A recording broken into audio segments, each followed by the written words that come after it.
Okay, very good evening, everyone, and welcome to tonight's workshop, which is all about Polish hops. I'm going to do a brief introduction first of all, so just to bear with me a second while I launch the introduction.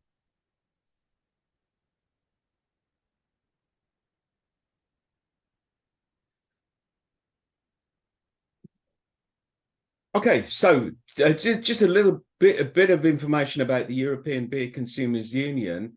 EBCU is a non-political organisation that was formed in 1990, and it represents all beer consumers. Now, in 2008, it drafted a constitution which defines its aims and structure, and it's since 2009, it's had a professional secretary from CAMRA, the Campaign for Real Ale. Last year, 2023, it was incorporated as a not-for-profit international non-governmental organisation under Belgian law. So that was quite a big change. In terms of EBCU today, there are 19 member organizations in 17 different countries. We represent the voice of 180,000 beer consumers across the continent of Europe, and it has an executive, and the executive is made up of 5 members. You can see them pictured. They're from Denmark, Finland, Germany, the Netherlands, and the United Kingdom. The mission of EBCU is to maintain and preserve diversity within the European beer cultures, and in particular in terms of local and regional styles and brewing, provide factual information for consumers and ensure that they are given honest and accurate information, and to protect the imposition of unfair pricing by unreasonable taxation and exploitative business practices. So EBC is involved in a number of activities, and I see them listed: lobbying, giving feedback, being a platform for collaboration between member organizations, endorsing beer competitions, and providing education through webinars, workshops, and our websites. So this is an example. This workshop tonight is one of the monthly webinars that we do as an example. We work on beer and well-being, and we run a reception in Brussels for invited guests. In terms of going forward, there's a number of activities that we've got planned, including consumer policy, lobbying and stakeholder engagement, public communication, internal communication, strengthening of and supporting membership, our member organizations, promoting the brand and organization, beer education, culture around beer and well-being, and environmental issues. So that summarizes what EBCU does. A little promotion for next month, on February the 19th, the All About Beer is going to be looking at Special Belge. So that's Belgian beers, a special workshop. And we've also got workshops set up. Now, all of these workshops are available online after the event has finished, but you can also register for tickets. Now, the tickets are available from now for next month's presentation. So if you haven't already signed up for your tickets, I would encourage you to do so using the registration process. And we have workshops planned for the rest of 2024 as well. Okay, so that summarizes where we are. Right, so without more of ado, I'm going to hand over to Michael, and welcome, Michael, and thank you for offering to run this workshop.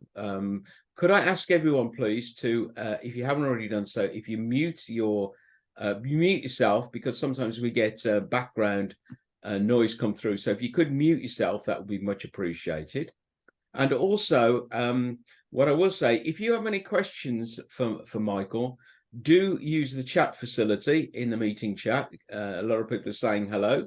And if you've got any questions, please add them to there. So the workshop is due to last 45 minutes to an hour. So there will be time for questions at the end. So without further delay, over to you, Michael, and welcome.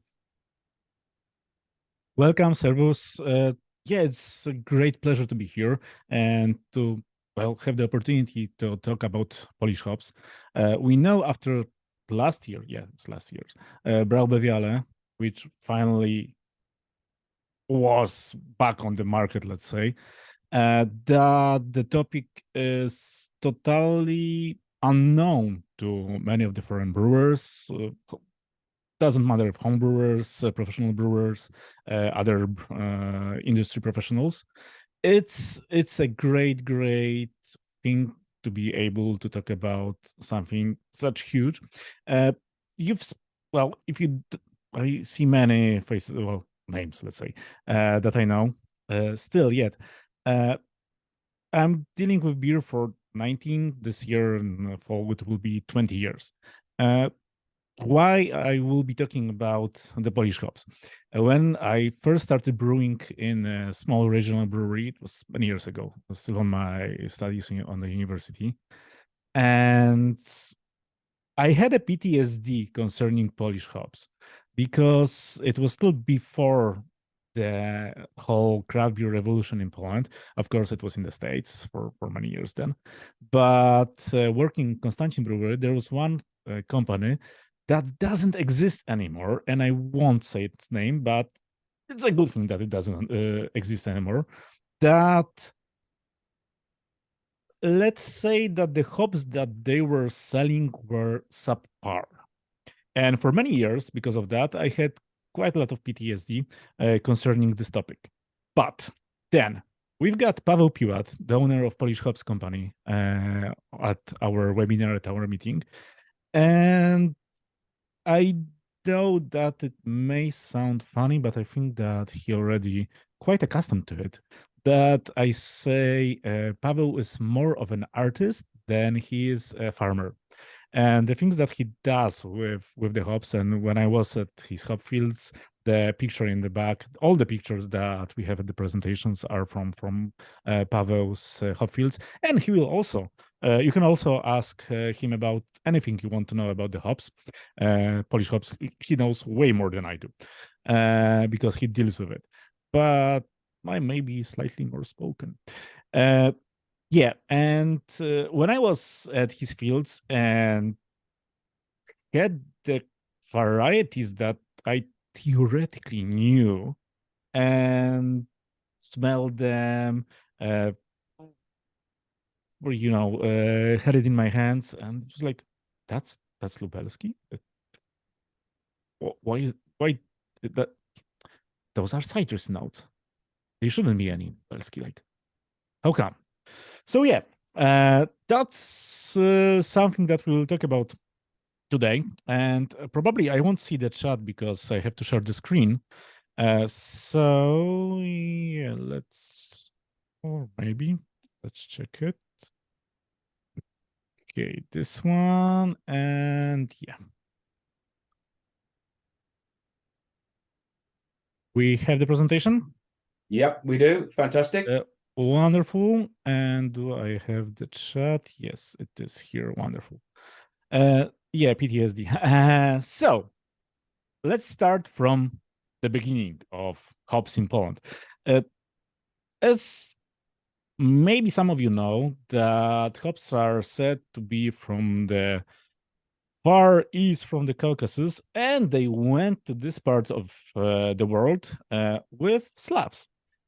And one of the first instances of having hops mentioned in Poland, I hope that the translation is okay, but Oj chmielu chmielu, which translates to Oh Hops Hops, is the oldest known song in Poland for the weddings. It was way before the Christianity, so way before the baptism of Poland in 966. Of course, it changed over the years, so you've got, may God help you, probably before in the 10th, 8th, maybe even 7th century, other gods were mentioned. But after the baptism of Poland, of course, it was changed, and there are more than 100 versions known of this song. That actually was Oczepiny, is a part of Slav tradition. After the presentation, I can paste a link from YouTube or whatever. There's quite a lot of those on YouTube. If you would put Oj Chmielu Chmielu, so the Polish version, on YouTube, you will have a lot of, from traditional versions to versions by Percival Schuttenbach, so the band that made music for The Witcher, both the games and the Netflix show. So yeah, you will change. You can check it. And Oczepiny was a part of the wedding when the bride went from the, went to the womanhood. So from the girl to wife, and of course it involved sometimes cutting the hair, cutting the braid, and putting the czepiec, so it's a bonnet. Yeah, it probably the same aspect would be a bonnet. So just to show that she's a wife, right? Yeah, exactly. You can play it. So that's the first instance before even the having something as a state ship of Poland, of instance of knowing hops in Poland. And later, we have got quite a lot of those. From my favorite ones, let's start from the earliest. So Bolesław II Chrobry, a very good king. If you've seen Indiana Jones movies, you can check the Spear of Destiny, of course, right? But he was called Tragbir by Titmar of Merseburg in his chronicles. Tragbir would mean a beer drinker. So yeah, we've got a king of Poland, so quite a meaningful person at that time, and he drinks a lot of beer. Wonderful. So the second one is, if you know the historian Gallus Anonymus, in Polish Gal Anonim, in his chronicles from the 12th century, he wrote about the meaning of beer for celebration in Poland, right? From the first piast, right? Let's say the first person for the history of Poland, right? From where the Piast, the whole dynasty of Piast came from, about the celebration for his son that he had. It was, it was written in the 12th century, but it was about things that happened way before. And you can kind of see that they mixed the pagan history with Bible, because the beer was like never ending, because the beer was in the barrel for his son, but then Piast had guests that weren't announced, but Slavs. So we have to give the best thing for the guest. That was the beer. And the beer didn't end. So yeah, that was nice. We also have another very nice beer connection with Bamberg, if someone's from Germany. Why? They have neither wine nor are they looking for it, because carefully prepared mead drinks and beer are superior to the wines of Falernia. Herbert. And Herbert wrote this in the biography of Saint Otto from Bamberg. Also, another thing about this one is that we also have mentioned meads. Now, if someone knows the med scene, did the BJCP med exam or whatever, there is something like hydromel or hydromiel, and that was like one of the let's say beer, but from honey, right? It also could have been hopped, and some of them were. So one of the first things that both beer and meds had in common and on Polish grounds, on Polish country grounds, were hops. Another one, that's from Jan Długosz, so Johannes Longinus. Also, he wrote one of the first historians, also from concerning Polish times.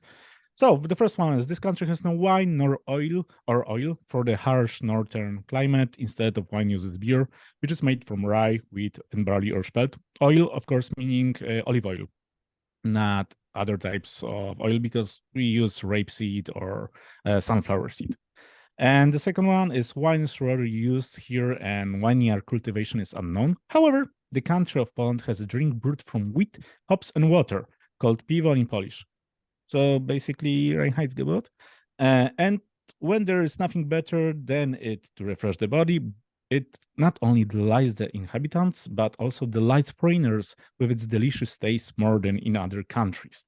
So not only we've got mentioned hops, not only we've got mentioned that Poland is a beer country, but also we have a marketing trait in this one, let's say, that this beer is better than in other countries. Well, yeah, we're going to come back to it. So before the Second World War, in the interwar years, we're gonna look on the map in a moment. But in the interwar years, hops were grown in 12 voivodeships, mostly in Wołyń. And Wołyń, as some of you probably right now know, it was Kresy Wschodnie, and it was now it's in Ukraine.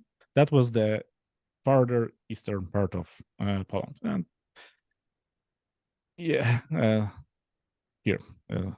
Paweł is writing on the slide.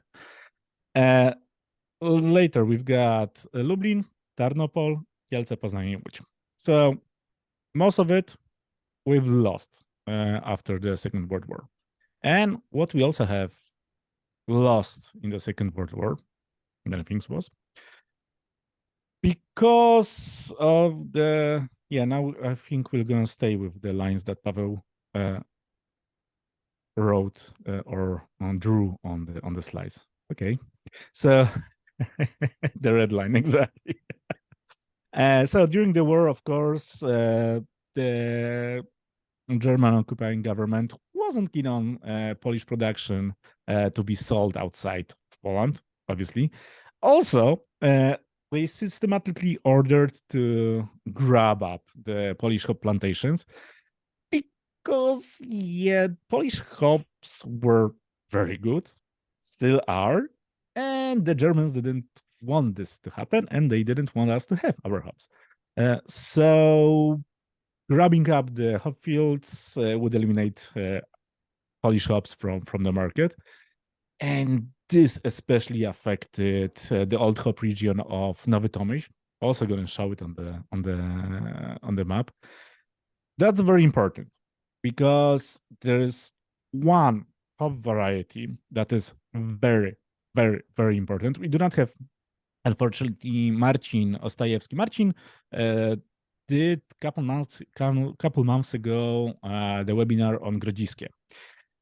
And chmiel hops, hop Nowotomyski or Tomyski is very important for Grodziskie.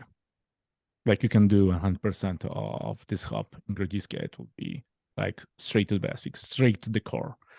In 1945, within the current borders of the country, so other than before the Second World War, especially considering east and some new parts on the west, there were only 93 hectares of hop fields.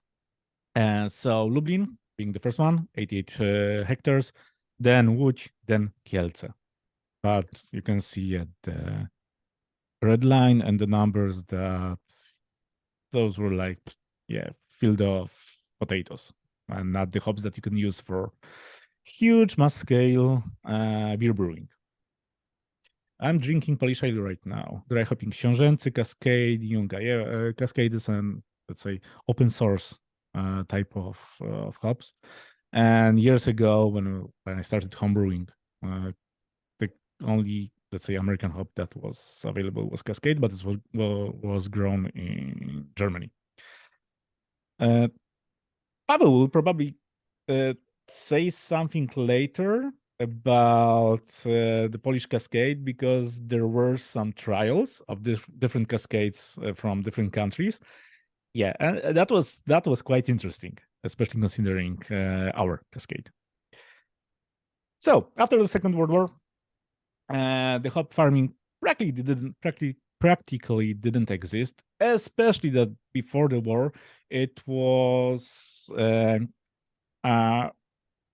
mostly private. And something like that, hop fields and the breweries were so often near palaces and higher class and whatever. And of course, the communist regime wouldn't have it. So the post-war reconstruction of the hop base was only for the line with the state. So it had to be collectivized. So no, basically individual farms. It was the state farms and the cooperative farms, and only for having the monopoly, the Polish government-owned breweries.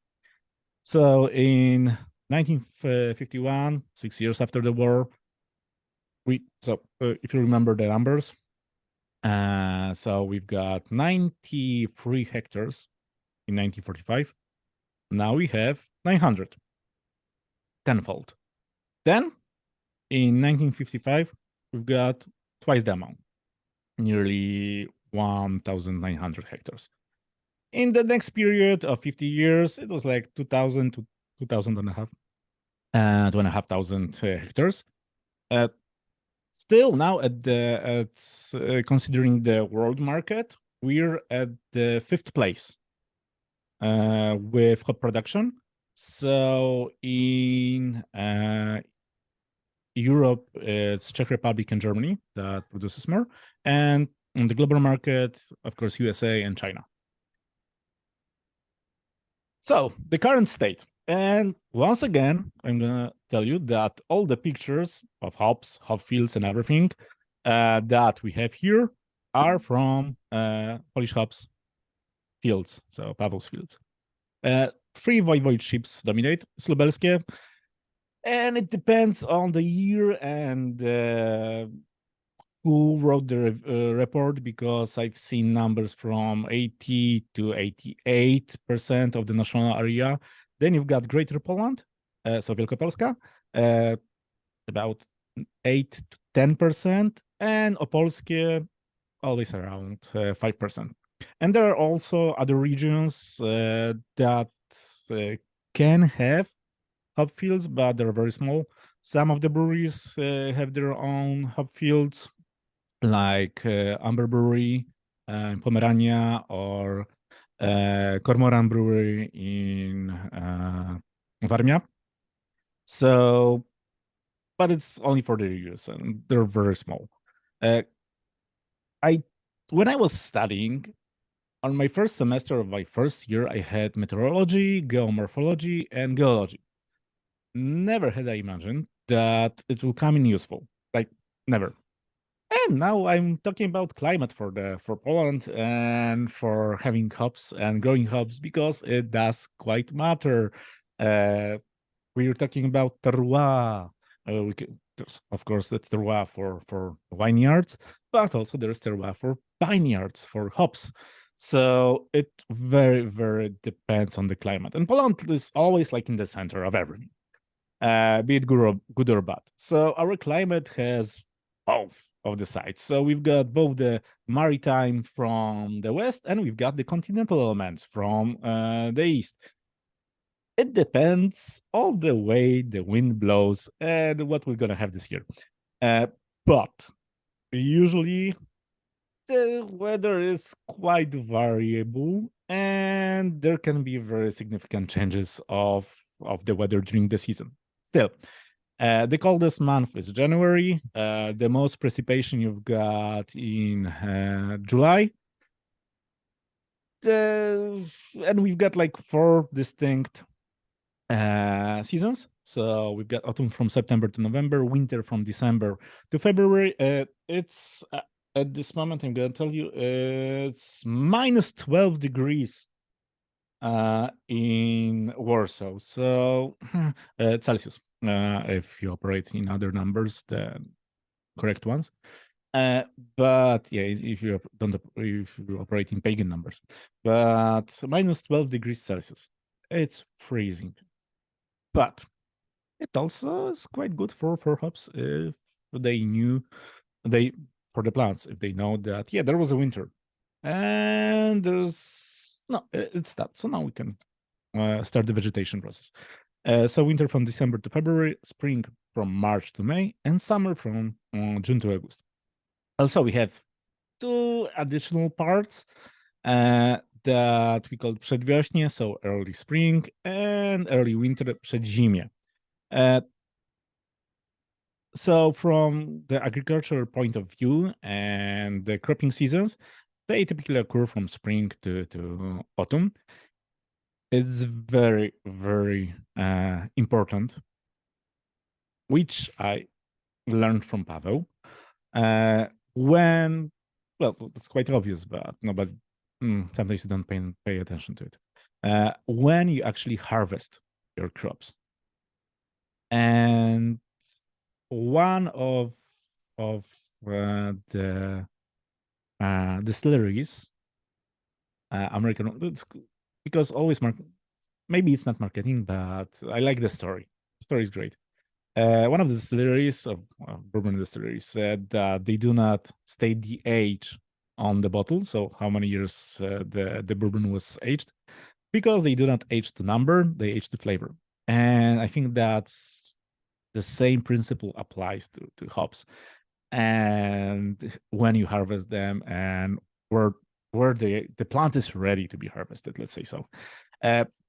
If you're in the business for some years, maybe you remember one crop particular, 1 year of a very particular American hop that every recipe had to be adjusted if you had these hops, because it was like all the way greeny onion, like mostly greeny onion. And when some people love it, others hate it. Most people kind of is in the between, of course, in the gray. But it's if you rush the plant, if you rush the harvest, it's not the best idea. And because of that, normally the hop harvest in Poland was traditional, and it should end before September. I didn't know that, but Paweł explained why exactly it should have ended before September. Because it was done by hand. And if you work on a farm, you have a farm, you have children, of course they will also work on the farm. And the school year starts on the 1st of September in Poland. So if you want to finish the harvest quite fast, you have to finish it before the 1st of September. And it didn't actually quite matter if the weather was this way or other way and the plant was ready. Hops a hops, right? Plant a plant. But if you actually pay attention for what's on the vine, you'll have different flavors. And that's the thing that I said in the beginning, that after the PTSD and when I actually started working with Polish hops and making beer and checking new varieties and everything, I was like, whoa, so that's a totally different kind of animal or plant. And it makes so much more sense. And now I've got, if you like Blues Brothers, Elwood Blues said, we're on a mission from God. Yeah, I've got the same, considering Grodziskie, so promoting Grodziskie and Baltic Porter and Polish hops, because this is awesome what you can do. And as I work a lot with senses, with sensory characteristics, flavors, aromas, be it beer mixology, brewing, or food pairing, that's so awesome. That's so fun that you can actually, like, on a living vine, check the flavors, check the aromas. Yeah, you can check the flavors, well, and check the aromas. And it's like, wow, something different. So let's jump on the map. So here we've got the maritime. Here we've got the continental. Here we've got the Baltic Sea on the northern south. Here we've got Czech Republic, Slovakia, Ukraine. So Volyn would be this part. And the parts that are interesting for us. So we've got Lubelskie Voivodeship, we've got Opolskie Voivodeship, and we've got Wielkopolskie. Zielona Góra is here. So Nowy Tomyśl, I don't see it exactly on the map, but it should be somewhere around here. So that's the birthplace of Chmiel hops, Tomyski hops, or Nowotomyski. Either way, it's good. And Lublin, of course, the most of the hops that you have in this voivodeship. And Karczmiska should be somewhere here, I think. Right. The classic varieties. Let's start from those. We have 4. 2 you probably know if you deal with beer, deal with hops. So you have to know Lubelski and you have to know Marynka.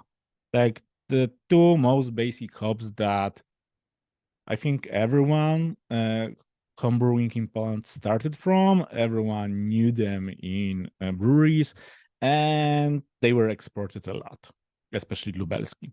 Then we've got Sibylla and we've got Puławski. So, is global warming a threat to hop cultivation in Poland? That's a very good question. And Paweł has, probably he should more say about it. But I actually wouldn't. Oh, okay. So I finished protection of the environment with the specialization of food technology.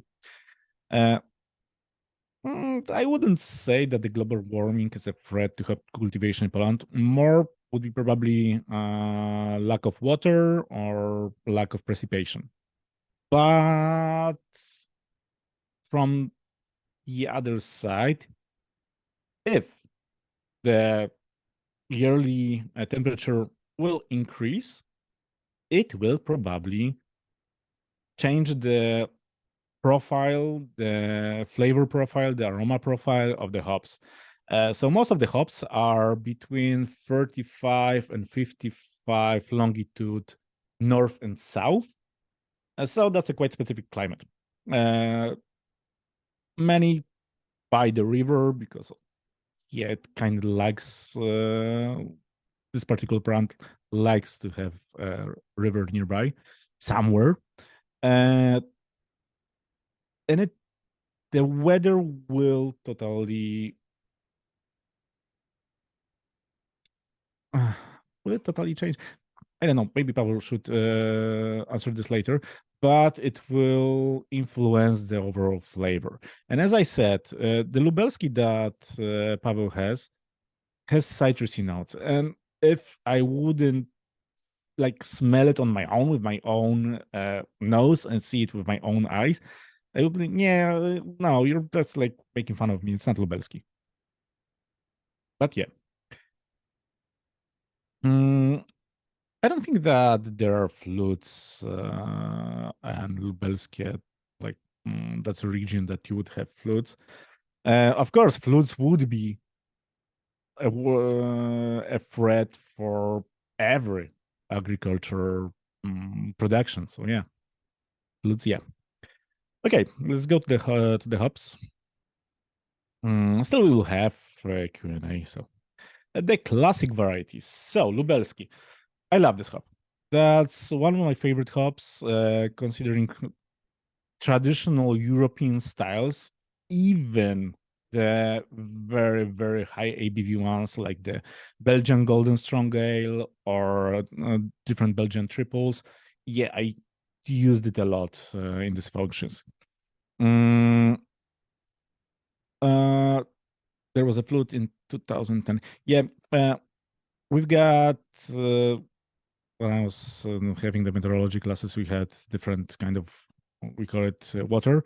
So 10-year water, 100-year water, 1,000-year water. It happens, like, so 1,000 years you will have a huge flood and you cannot do anything about it. So Lubelski, usually Lubelski is associated like with other traditional European hops. So herbal, earthy, sometimes nutty. But if you will have the proper harvesting time, you will have also another quite interesting flavors and aromas. You can have notes of bergamot. You can have notes of some of the even red fruits slightly, but the cinnamon, earthy, bergamoty notes that you will have from Lubelski, that's, in my opinion, why it's so great for Belgian styles also. And because you've got the synergy of flavors, you've got I'm gonna go back to some of the questions later in the Q&A. Yeah, some of the names can be worse, like Puławski or Książęcy. I understand that. But yeah, that's a very versatile hop. So you can have all the traditional beers that you will normally brew in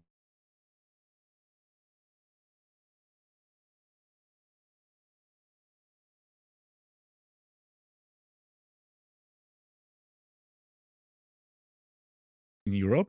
But if you would like to do that, so this one usually has between 3 something to 5 something percent.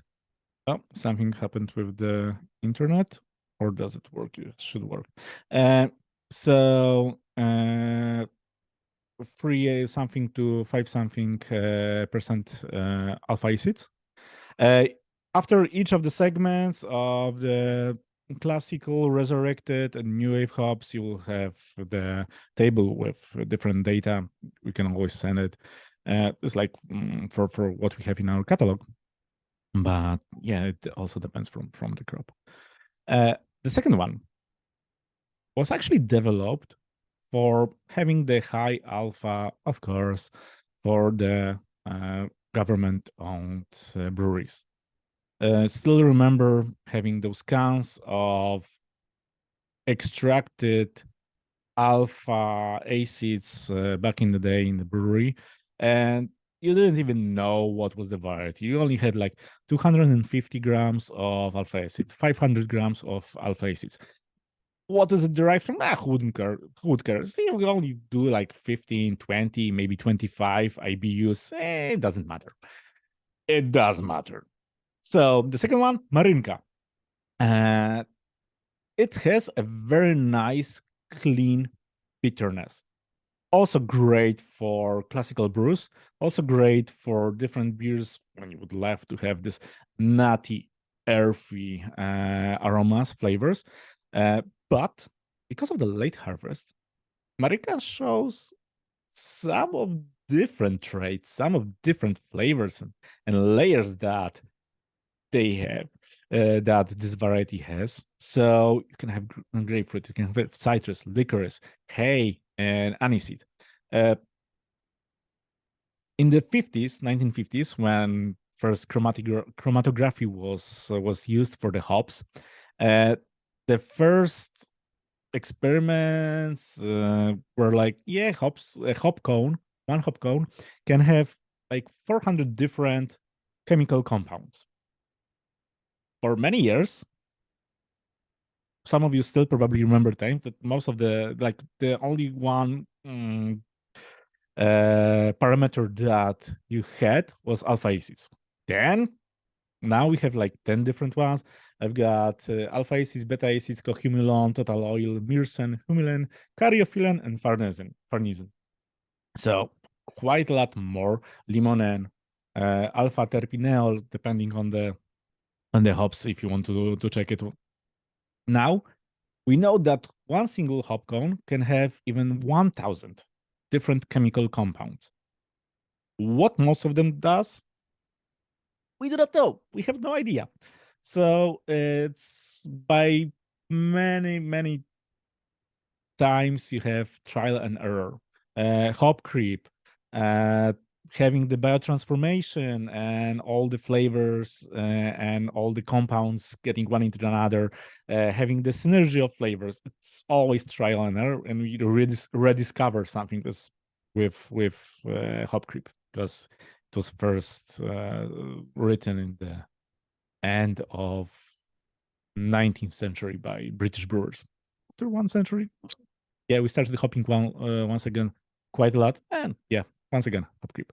So Marinka would be your choice if you'd love to have this clean European type bitterness that works well with, as I said, traditional styles, but also if you have some of the new wave ones that you would like to have this old schoolish type of, but still clean bitterness, yeah, that would work quite well.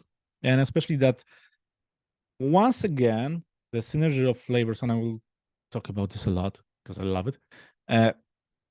When you mix different hops together, I'm not a huge fan of single hop beers. I think that 2-3 hops are quite a good number that you can use to elevate your flavors, elevate your beers, elevate the overall level and the pleasantness of the brew of your sensations. And for either you, if you're a home brewer, and your guests, or for your clients, if you're a commercial brewer. So once again, we actually there's probably some of the trials going on the market and universities, but if you add an old hop varietal to some of the nuance, the nuance can like crop some of the flavors, some of the aromas that are there in the old variety, and elevate them and work together. It's awesome. It's a great thing to mix old and nuance, because it's something that not many people do, and it can like elevate your product. So Sibilla. Sibilla actually has a lot of this wonderful, and you can see it, quite pronounced hopcon, has this lilac characteristic and a lot of those fruity tones, but like traditional European stone fruit aromas that you would have, like peach, and some of this slight clove spiciness, cinnamon to it. And this is a great replacement for Pagel. So if you're more on the traditional side of IPAs, pale ales, top fermenting beers, that's a very good variety to try. Puławski. Puławy, of course, are in Lubelskie, so the same voivodeship, and there's also an institute that deals with hops. And this particular variety is quite interesting because it works so well for IPAs, and it works so well with yeast that have the biotransformation characteristics that you can have in some of the new wave hops, new wave beers, new wave types of hopping. We'll talk about the technology of hopping, what would be our suggestions. I don't know if Jarek is here, Jarek Ośka from Wild East Brewery, Dziki Wschód. He brews a lot with Polish hops, so quite a lot of experience. And also you will have some of the white grapes, spices, clove, papaya, so also stone fruits of different kinds in the Puławski. It's a very do I have? No, I have with other hop. I've got one beer for later for the Q&A. But it's a classic variety. But still, it wasn't used that much during the communist era, because of we know the story about the hops that, yeah, hops should be herbal, should be earthy, should be nutty, maybe some hay. Why is there citrus? We don't need any citrus in a hop, right? Yeah, we do. And that's a great thing. So considering the stats, you have the Polish classics.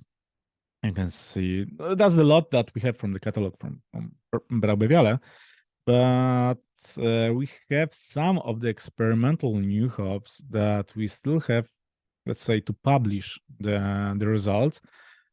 But I haven't seen something like that, like never. And I'm very keen on biotransforming the experimental ones because of that.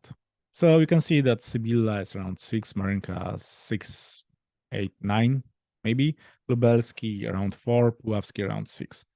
And different, and Puławski has a lot, like significant more of the total oil. So it shows actually in the profile.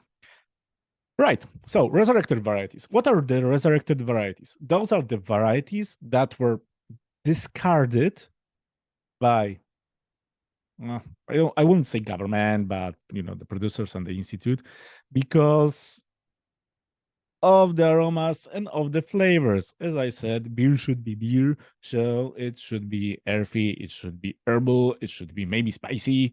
But yeah, we don't need any tropical fruits. We don't need any flowers, stone fruit, currants of any sort, grapes, and other flavors that you would normally nowadays associate with new wave hops and new wave beers and new wave styles. So something much more. I love traditional hops, but for many of the consumers, should be theoretically more exciting, right? More flavorful, something new that they can try and look at the amount of lupulin here. Oh, it's a beautiful one. So yeah, Isabella. It was developed in 1988, so it's actually 2 years younger than me, alongside Marynka, but they needed more high alpha varieties, and Isabella has about 5-6 percent of alpha acids. So yeah, it didn't actually make the cut. But Isabella has a lot of citrus, so it's somewhat similar. Well, Cascade was developed also because it was quite resilient to have illnesses, right? And also it had citrus notes. Książęce and Zula fully recommended. Great for single hop and coffee. Yeah, that actually Książęcy and pairing it with coffee. That's actually synergy of flavors and great. I'm gonna talk about it later, right? So in the discussion. So Kasper, if you like to add something, it would be awesome. But yeah, Isabella has a lot of citrus, like a lot. And this is a hop that was developed still during the, let's say, communist era, but still before the fall of the Iron Curtain in Europe, in Poland, and you get a lot of citrus. And a very good name for a hop, like Isabella. So it's a nice name. So it's a great hop for New England IPAs, new style beers, hoppy styles, and for biotransformation, especially called side hopping or whirlpool. It's a great one. Tomeski. As I said, I'm a huge promoter of Grodziskie beer. Theoretically, you can have Grodziskie. I've done it without Tomeski hops. But Paweł literally resurrected this variety and brought it back to the world scene of hops. And that's a very traditional, herbal, slightly spicy hop, the hop variety that you can use for all the more elegant, let's say, beers that you can brew. So if you have like a clean canvas of malts, and you want to add some herbal notes, you want add some spicy notes to the beer, Tomiski is your choice. One of the main hops is originated from Germany and Czechia. So, okay, Pavel will respond to that. But yeah, Tomiski is great, and especially lately, when you have the open source recipe for Grodziskie, you can buy every ingredient for the Grodziskie. I don't know about the yeast. I know that the White Labs will have the original Grodziskie yeast in cooperation with Grodzisk Brewery. You can buy the malt from Bruntal, and you can buy Tomiski from Polish shops. You can have you can brew a traditional Grodziskie anywhere around the world. So you may be talking about Lubelski. Was it this one? Considering the original, the origins of different hops, there are some not exactly proper lectures about it. Let's say so. Some of them are said to be from crossbreeded with Yugoslavian hops. Pavel says that it's not actually true in some of the cases. So yeah, there's quite a lot of work about also adjusting this knowledge, let's say so. Right, Książęcy.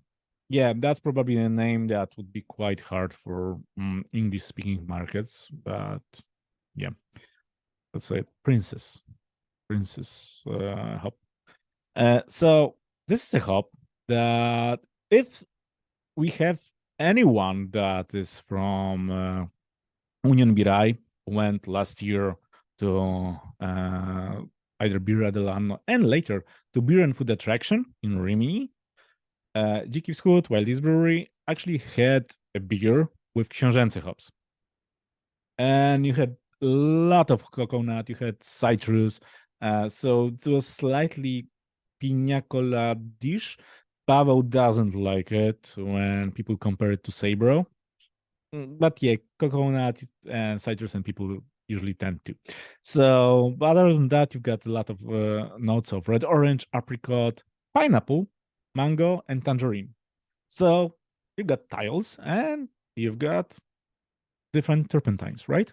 So quite a lot of different things that are going on in this particular hop. It can be used for anything. I think Kacper said about Książęcy. Yeah, this is a hop that you can make a single hop beer out of. And I think the SIA was a single hop beer with, I don't remember correctly, but yeah, absolutely. You can have a single hop beer.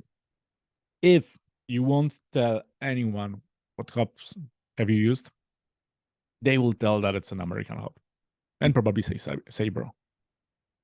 But new, it's from Europe. Other, Octavia. And unfortunately, Marcin isn't here because before working for Wrocław and Grodzisk Brewery, he worked in Olin Brewery. And that was, Octavia was in the single hop pale ale Zephyr.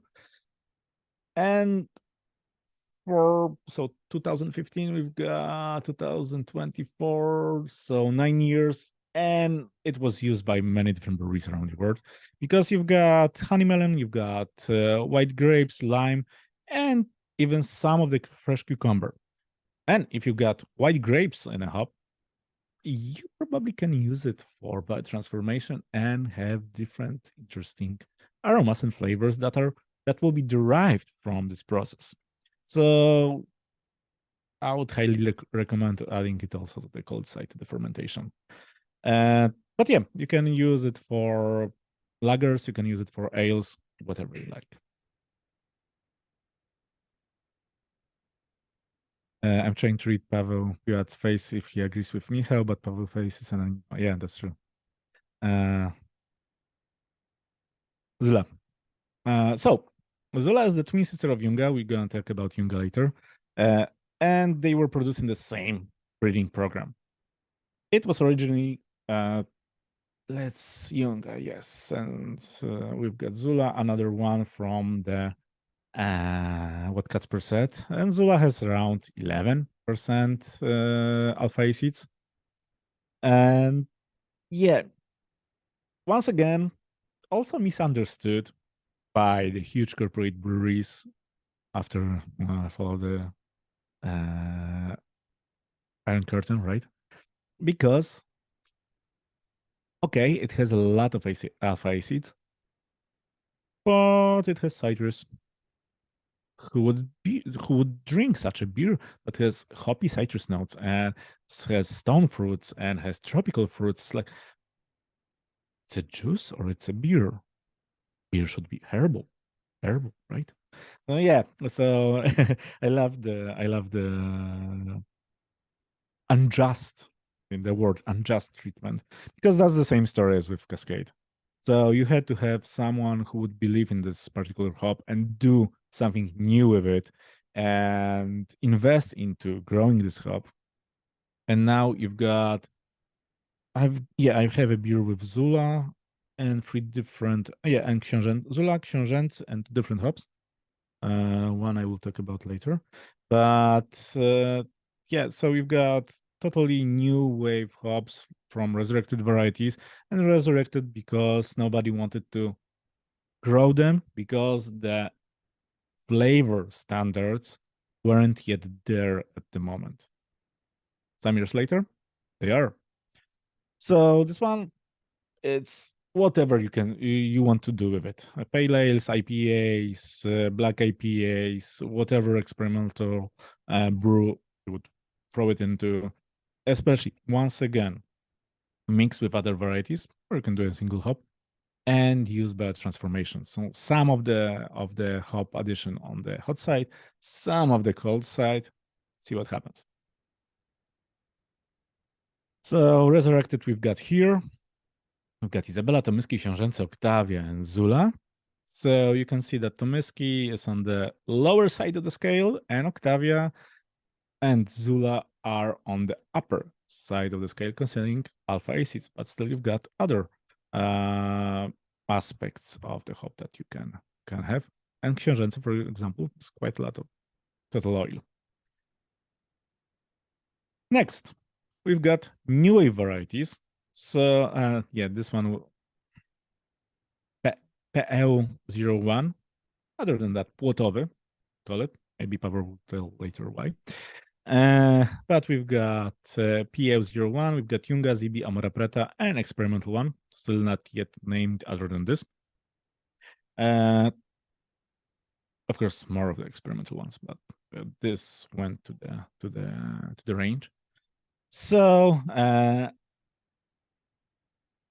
that's a very good example why you should also have male plants and not only female plants on your hop fields if you've got experimental hop fields, because this one has a lot of it's so new wave that you can go 10 minutes left. Okay, so we've got petroleum, we've got pomelo, grapefruit, mandarin, citrus zest.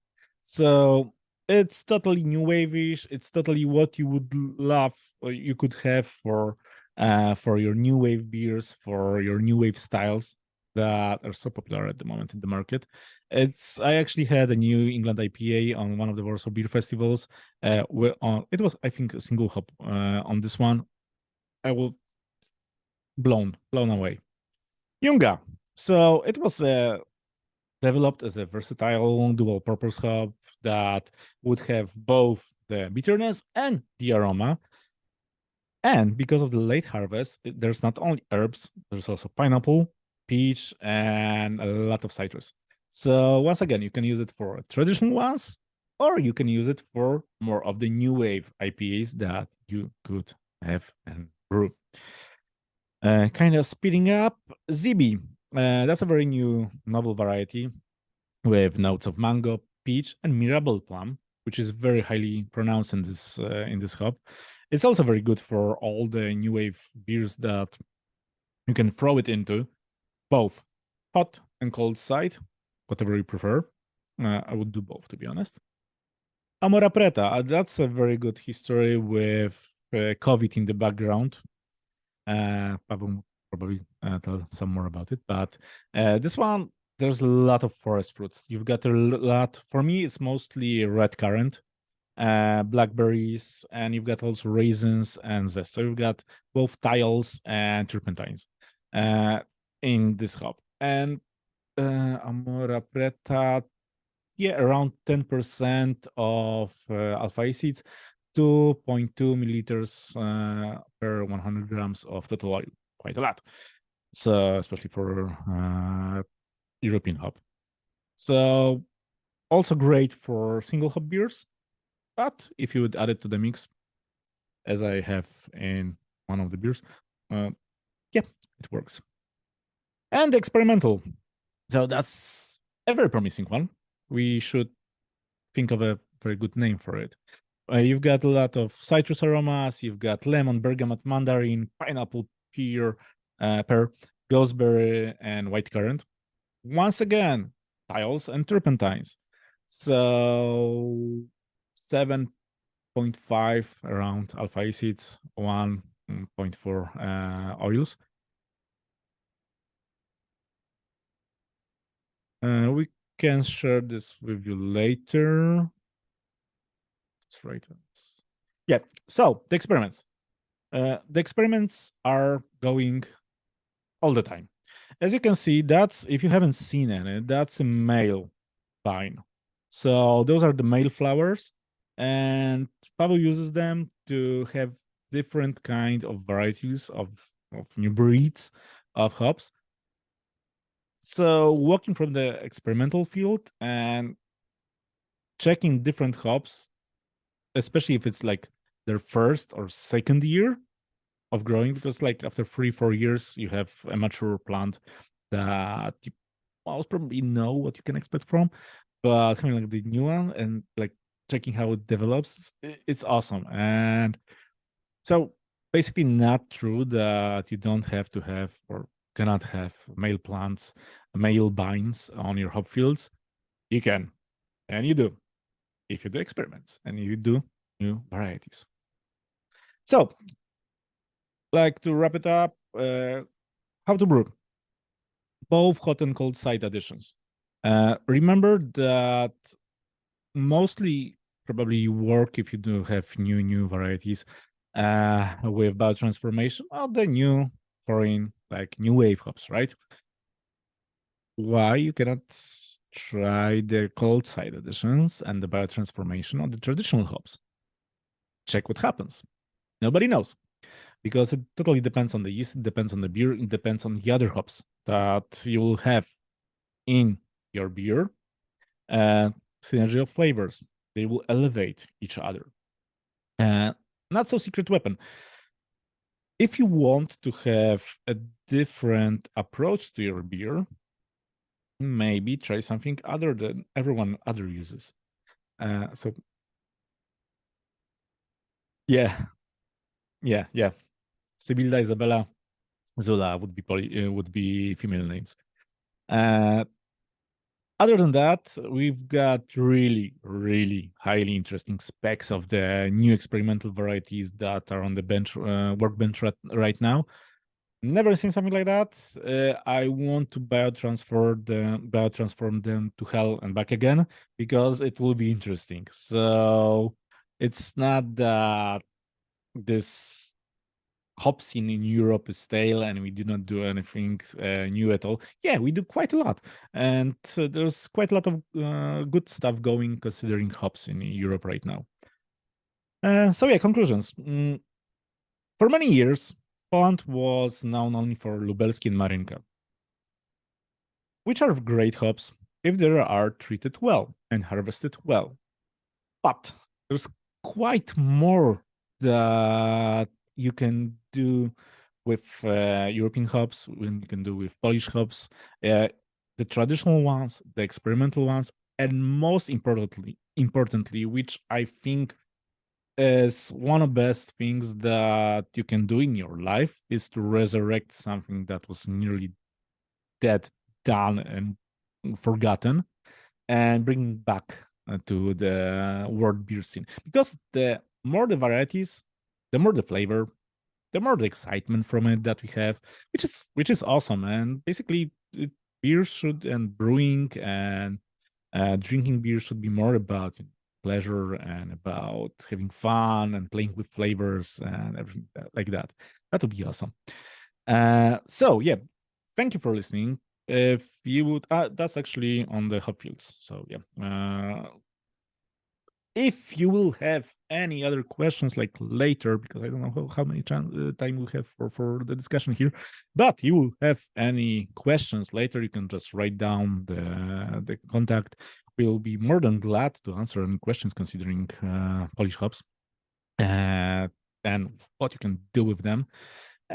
Because yeah, that's a journey that for many brewers is something new and something fun to do for having those new areas. If especially, well, if you love to cook, if you love to taste, if you love to brew, you always seek new flavors, new aromas, new chemical compounds, right?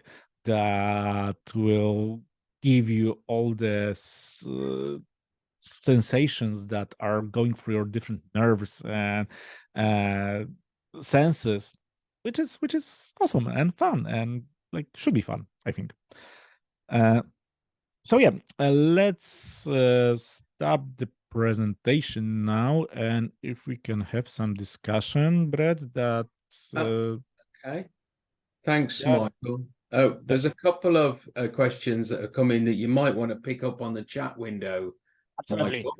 Michael. One thing while you're looking at those, I just want to mention that the Grozicki presentation, the workshop, is available on YouTube.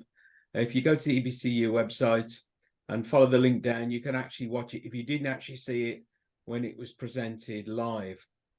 Okay, Michael. So there's some, I don't So know. yeah, I'm just pouring the beer for Don't stop somebody while they're pouring a beer. That's terrible yeah. manners. You need to. Yeah, that's actually a very fresh one. Just got it from the brewery on Friday. So Polish brewery Recraft, and is with Zula, Amora Preta, Pałacowy, and Książęcy.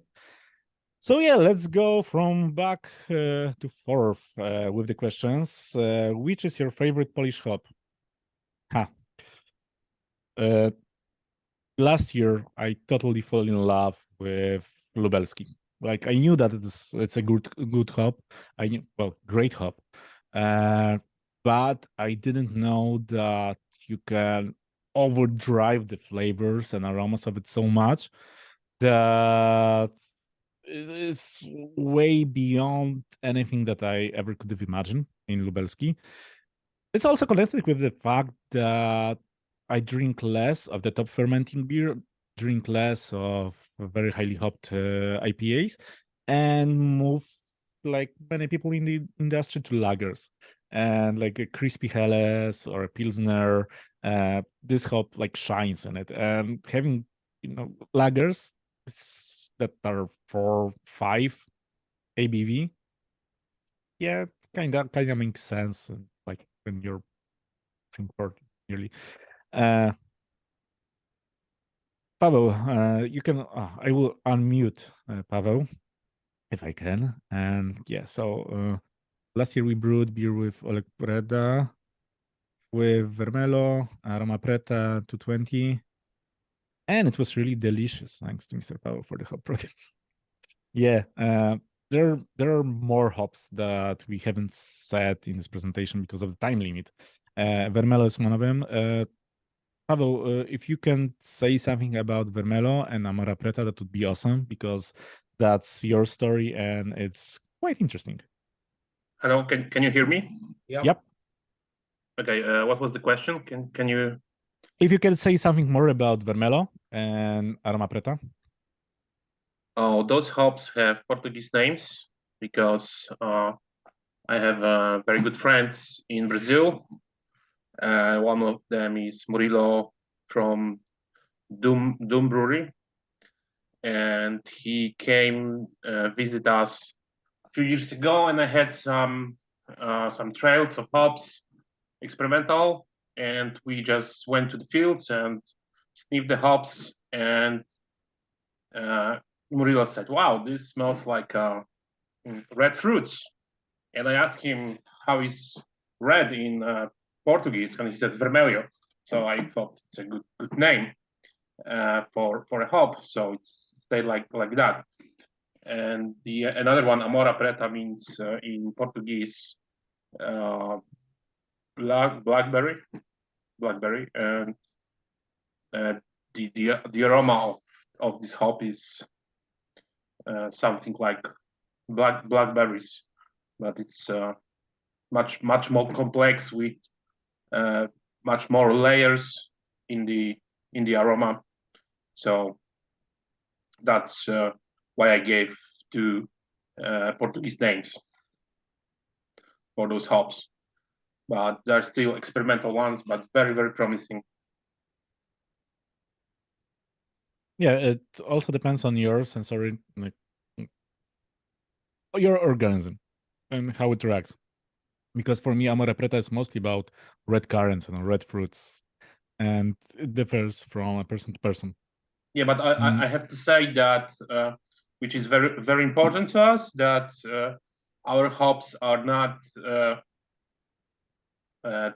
the same in aroma like overseas hops. So if you say citrus or stone fruits or other aromas, they are okay. They are very aromatic. The level of aroma is high, but they taste different because what we want to have something unique. We don't want to copy any other country. So if you come to my place and you sniff my hops, you're going to have something unique that you cannot find somewhere else. So in your presentation, Michał, there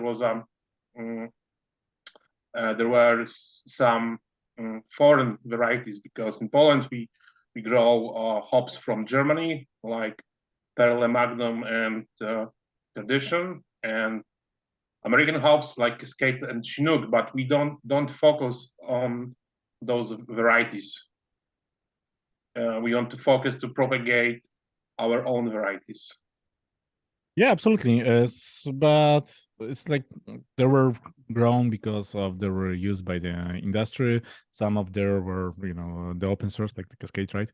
So other countries also do it, but yeah, we focus on what we can achieve from our hops and from what we have. Also, remember that citrus is a huge name for like very different varieties. You will have lemon, you will have yuzu. It's also citrus, right? The same as with stone fruit. So remember that not to focus on with all that I have said, not to focus on what you know from, for example, American varieties, because stone fruit can be a lychee, right? Some of the hops can have some of the lychee, but you can have peach, you can have different European stone fruits, right? So other aromas, other flavors that are more on this side of the globe of the planet that we know that we can associate with words. Would male plants lower the ingredients of cones, alpha acid oils to change the composition? Pavel, that's a question for you. Once again, please. Would male plants lower the ingredients of cones, so alpha acids, oils, or change the composition? They don't have cones, so they contain pollen, so they are useless for. Yeah, but it was, I guess, Karin asked about if the zapylenie Pollination? pollination. I didn't get. I'm sorry. So would the pollination of the female hop cones from the male flowers would differ the ingredients, so alpha acids, oils?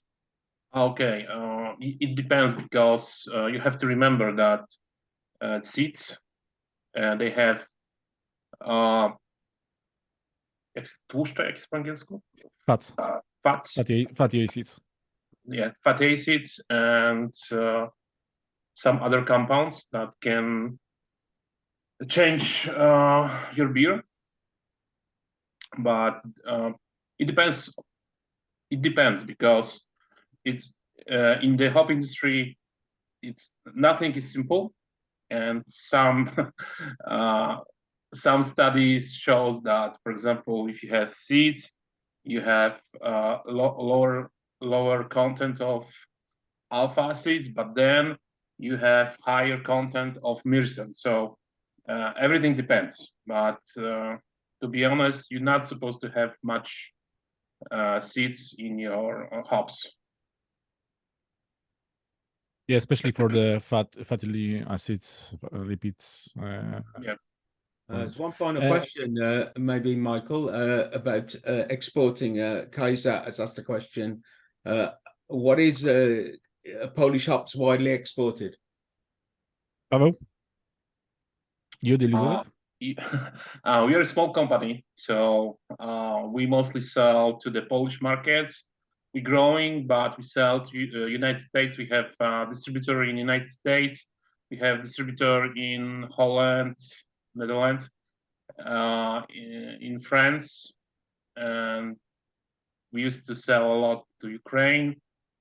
We are open for more distributors. I did notice Charles Farham, which is the main hop distributor in the UK. Charles Farham, all the hops you mentioned, Michael, are listed on their website. Now, whether you can buy them there, but they're available to buy on their Actually, I've been talking to Paul Corbett from Charles Farham, and I think next season we're going to distribute something through Charles Farham. Oh, I think that's a good positive note. Yeah, but you guys have to remember that most of those new wave varieties are small quantity. So me and Michał, we know those varieties very well because we are working few years and with them. So right now we are in the process of breeding them. So we need some time, like 2 years, I think, to grow more, because it's some of them is like I don't know, 200 kilos, 100 kilo, and at the beginning it's not easy to breed them. So we need some time to grow them in higher quantities. I think maybe after we presented this workshop and put it online, you may have a little bit more interest. I don't know. That may be good news. It may be bad news. I don't know. I think we're going to finish it there. Paweł and Michael, thank you very much both for a fantastic, informative presentation. Thank you. And I do appreciate the time you put into it. And best of luck with your campaigning for Polish hops. Thanks to everyone. And we'll see you next month for special Belgian ale. And we've got more workshops coming up later on the year. So thank you very much both. Thank you. Thank you very much. It was a pleasure. Thanks.